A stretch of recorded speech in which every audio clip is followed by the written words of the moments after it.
there's something that's fun to point out here.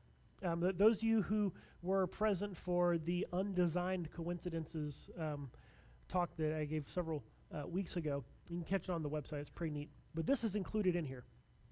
If we were to, we're reading in Mark, but if we were to read in the book of Matthew this account, we would find something very strange. In an undesigned coincidence, let me back up and make sure we understand what we're talking about. It's undesigned.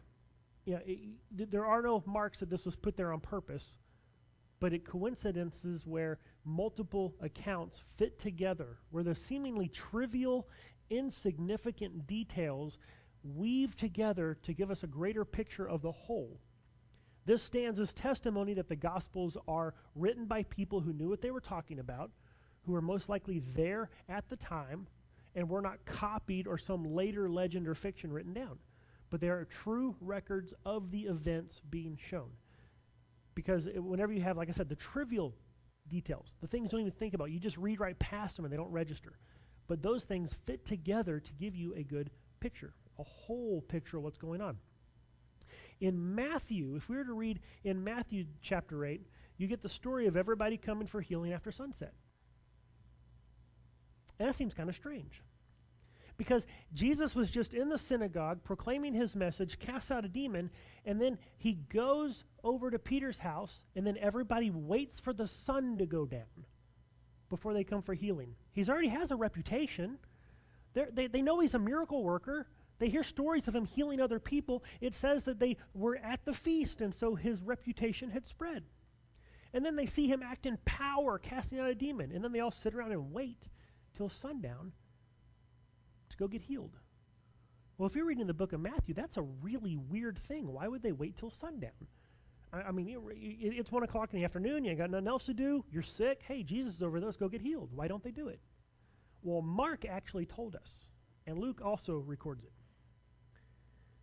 Back in verse 21, it mentions that it was the Sabbath, and he went and taught in the synagogue on the Sabbath. Now, why would that matter on the Sabbath? To the Jews, okay, the way they kept their dates, the Sabbath is from sundown on Friday until sundown on Saturday. And according to the tradition of the elders, the teachings of the Pharisees, you're not supposed to leave your house. So here it is, the Sabbath, but because they want to be good little Jewish boys and girls, according to the teachings of the Pharisees, they can't go anywhere. But when is the Sabbath over? Sundown. So here they are. The only place you're allowed to go on the Sabbath is synagogue. You go anywhere else, it's considered work. And you're breaking the Sabbath according to their tradition. Not according to Scripture, but according to their tradition. And so they're stuck in their house, right, watching the clock, watching the sun, waiting for the Sabbath to be over so they could go get their healing.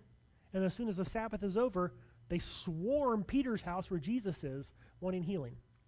But you don't get that information only from Matthew. It almost just trivially, it seems like, Mark mentions that it was on the Sabbath.